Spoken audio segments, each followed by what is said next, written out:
what is a temple? Let's understand this. Generally, when we utter the word temple, immediately people are thinking of which religion? Now, if temple belongs to you or me or to a particular group, you cannot call it a temple. Temple is an invitation to the divine. If we can set up a space and the necessary tools where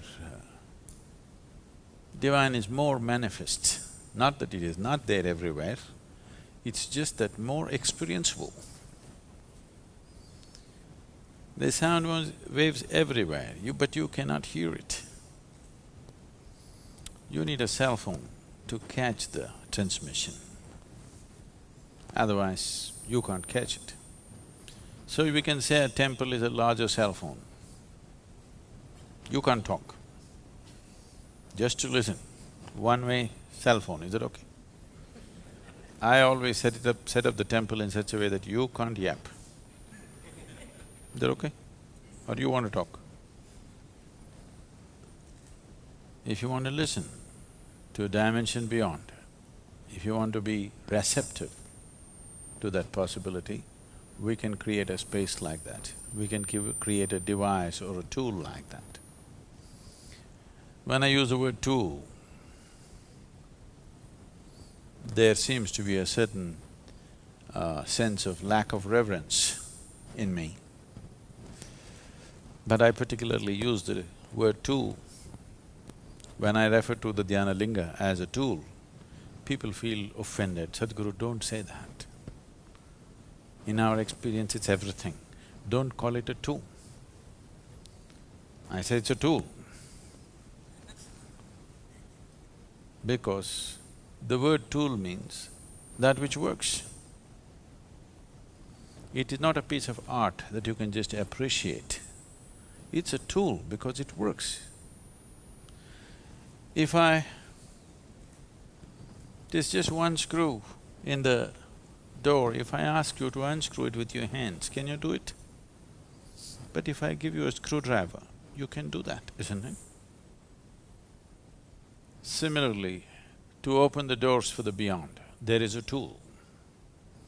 With your own hands, if you try to unscrew that simple screw in the door, all your 10 nails will go, but still it'll not come. Yes? You can try with your teeth. You know, people do.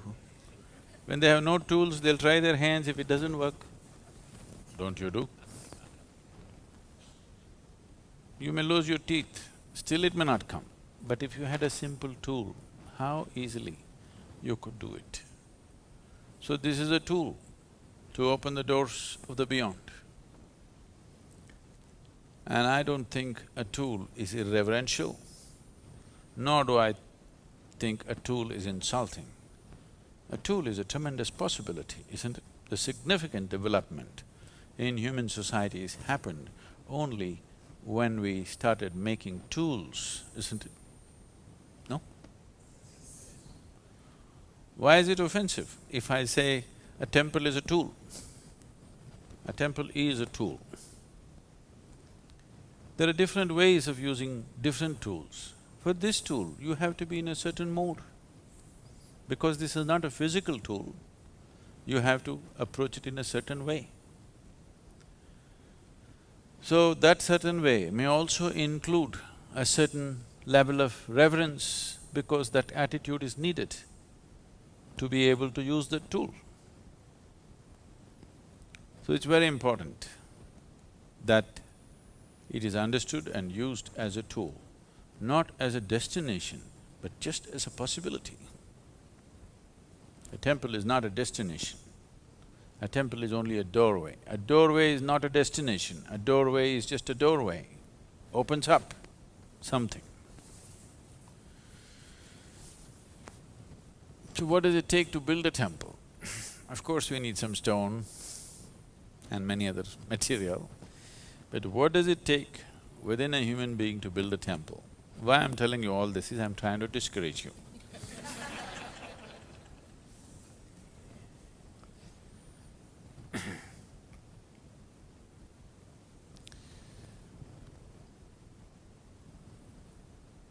a temple will not happen unless at least a band of people, at least a handful of people, hold it above their own life, not as a part of their life, not as a side thing that they do in their life. Temple building is not a hobby or a profession. You have to see it as something beyond your life, more important than your life. You must understand, at least in the East, in India, temples were built so elaborately, some of the temples took 3 to 4 generations to complete. For example, the Kailash Temple in Ajanta, Ellora, in the Ajanta area in Maharashtra. There are many in Tamil Nadu. This temple was carved out of the rock. They did not build it, a huge mountain of a rock, they carved the temple into it, 3 floors, all carved out. They must have removed hundreds of tons of stone, probably thousands of tons of stone, because all the empty space that you see in the temple has been carved out. And they made 3 stories, elaborate, decorations, and there are at least about 600 statues, all carved out. If you make one mistake, you have to rebuild the whole temple. Yes, because it's not built, it's not something you can take it off and put something. It is carved into the rock. It took 135 years, at least 4 generations of people working to the same plan. Three to 4 generations of people working to the same plan for 135 years to complete the temple. And nowhere their names are written. Such phenomenal work. Many of them must have started working at 14, 15 years of age and they would have died there, okay, doing the work. But nobody's name is written. Architect's name is not written. The kings who sponsored the temple, their names are not written. That's a temple, understand? It's not a place for us to leave a footprint of who we are. The very beautiful story. There was an old man. There was a man. Men get old. Slowly. He had 2 sons. Father and 2 sons worked hard, built a big farm, they became prosperous. Then for the old man, time to die came. When he was going away, he told his 2 sons, whatever comes out of this land, both of you should share equally, and you must always keep it up. At no point there should be any dispute between the 2 of you. They agreed in front of their father and they kept to it. I'm saying, not dividing the land. Dividing the land has come only in the last 4 to 5 generations in India, maybe 3 to 4 generations. Before that, there was no such thing as, this is my land, this is your land. Only the produce was divided, never the land. So conceptually, it was not there in people's minds that you can actually divide the land. So he said, you must divide the produce equally. And they stuck to it. After some time, one of the brothers got married. 1, 2, 3, 4, 5. 5 children he had. The other one never got married. So he was alone. But still the crop was shared 50-50. Because those are the father's words, you can't change it, that's his wish. So the brother who was married and had 5 children, one day a worm entered into his mind. You know, sometimes worms get into your mind. A worm entered his mind, and then a thought arose, and he thought, I have a wife and 5 children, I get 50%. My brother is alone by himself and he gets 50%. When I grow old, my sons will grow up, 5 of them. They will tame more land, we will become more prosperous and we will have much more. But my brother is alone. When he gets old, he will have only 50% of what we have now. This is not fair. But he is so proud. If I try to give him little more, he will not take it. If I try to share my produce from the new lands that my sons have broken, he will not take it. Only from the father's land, he will take 50%. So what to do? So in the night, when everybody is asleep, he carries a bag of grain and takes it and puts it into his brother's store. So it unknowingly, he's donating to his brother.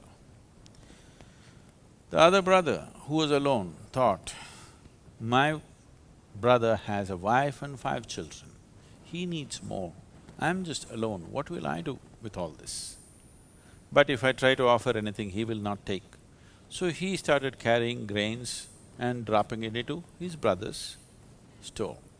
Reverse osmosis was happening. And nobody knew. In the night, quietly, once in a way, this brother puts one bag, that brother puts another bag. This went on. They became old. One day, 2 old men were carrying sacks of grain in the night, and they came and they faced each other. Both of them realized what's been happening. But they looked away and continued their journey, put the sacks and went back.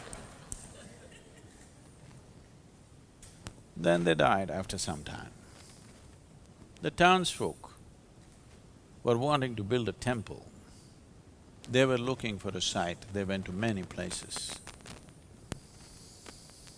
After much looking, they decided to build a temple where these 2 brothers met on that night. They looked at each other and suddenly they were so embarrassed of their own generosity, they looked the other way and continued their job. They thought this is the best place to build a temple. Because that's what a temple means, that looking beyond yourself. If that is not there, there is no temple.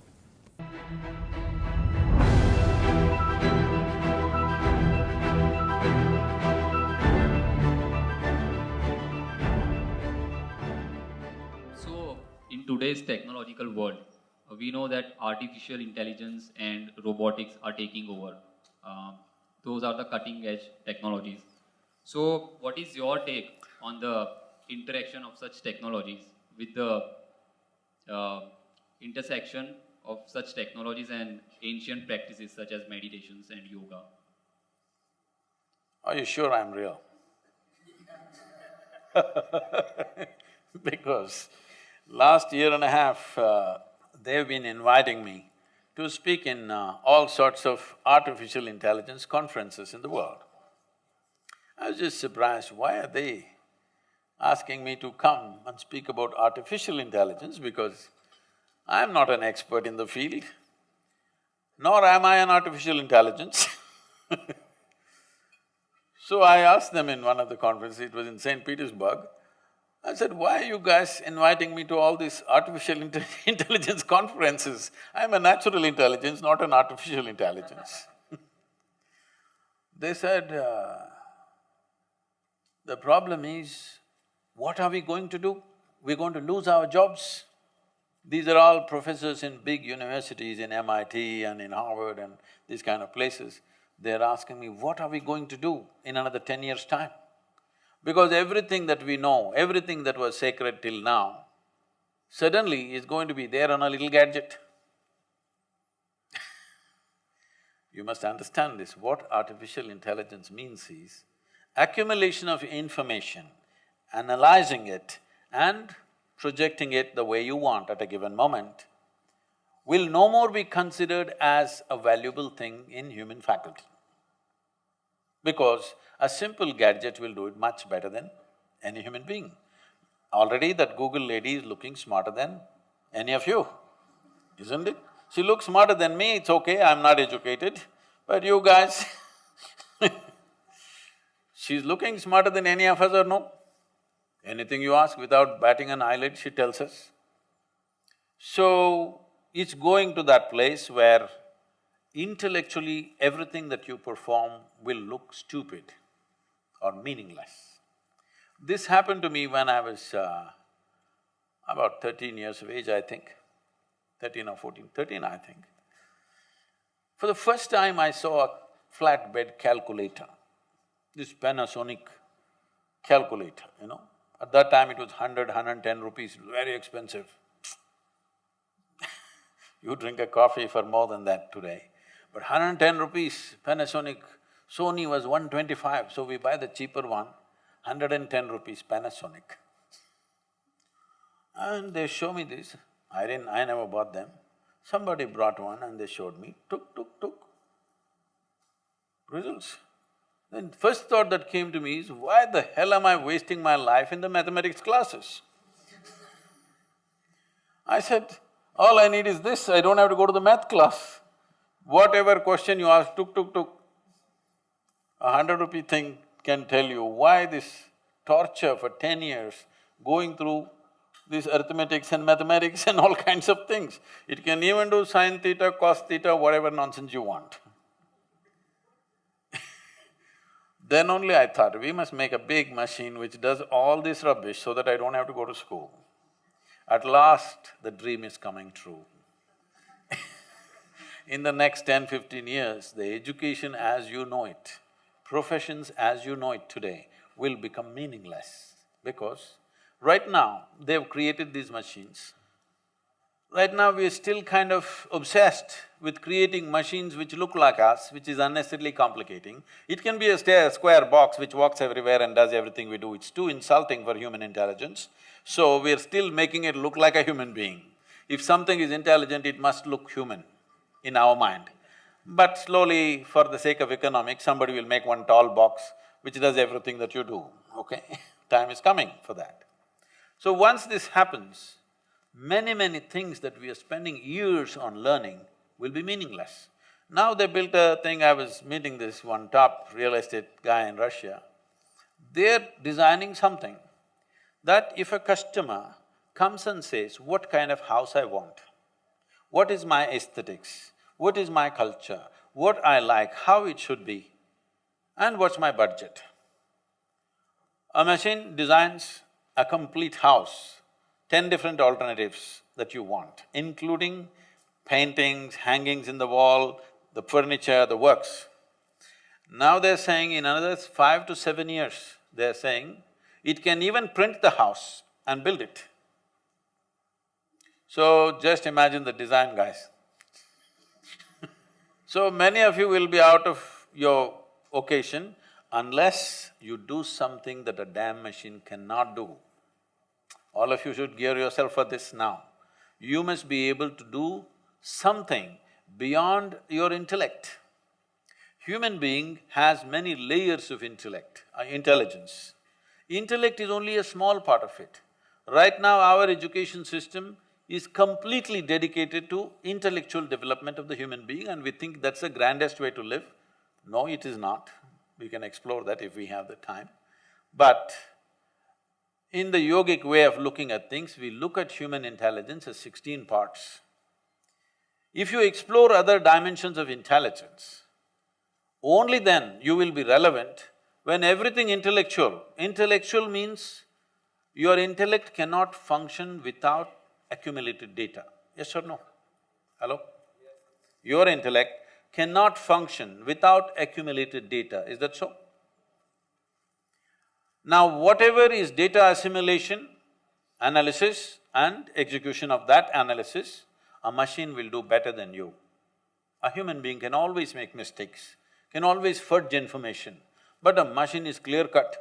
It will simply do those things. So everything that you can do intellectually will be meaningless in another 10 to 15 years' time. Maybe in India it will take 20 to 25 years' time, but inevitably it's going to happen. So you must be equipped with something beyond your intellect. When I say beyond your intellect, there are many ways to look at it. I will make a simplistic example. Simplistic because if we go into more sophisticated examples, we'll have to do a lot of exploration. We don't have that kind of time today. For example, what did you eat for lunch? Maggie. You are on Maggie?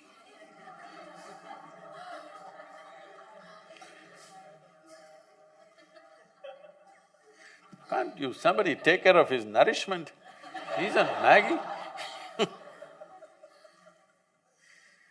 Okay, even if you eat the noodle, a noodle doesn't look like him, doesn't feel like him, nothing. But this noodle he eats, within 3-4 hours' time, this Maggi noodle has become a human being, isn't it? Yeah, part of it. It's become part of the system. So you are manufacturing such a complex machine with Maggi noodles.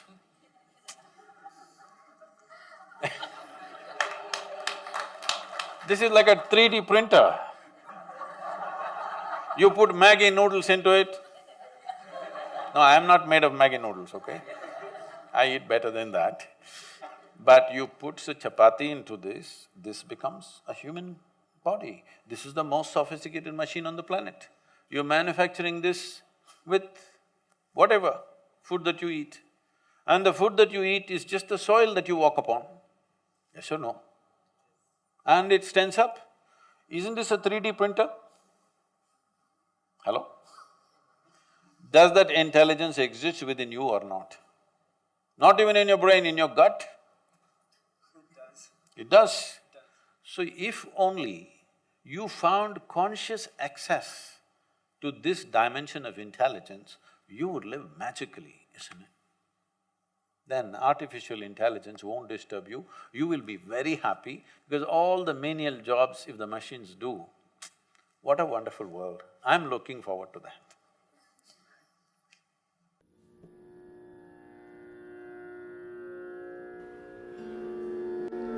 मात पिता तुम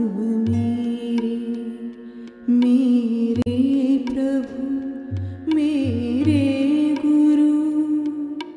मात पिता तुम मेरे प्रभु मेरे गुरु। जो है और जो है नहीं, सब कुछ तुम हो सद्गुरु। मात पिता तुम मेरे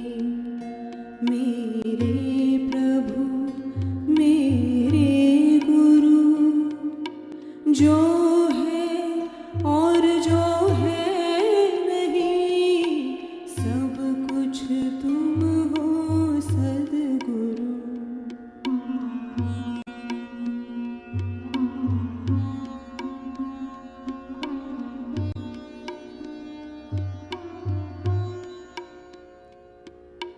माँ ने दिया जन्म, पिता ने दिया है नाम। माँ ने दिया जन्म, पिता ने दिया है नाम। अनदेखी एक दिशा बुलाती सुबह हो शाम। हर दिशा में अब तुम ही, किस दिशा को नमन करूं। जो है और जो है नहीं, सब कुछ तुम हो सद्गुरु।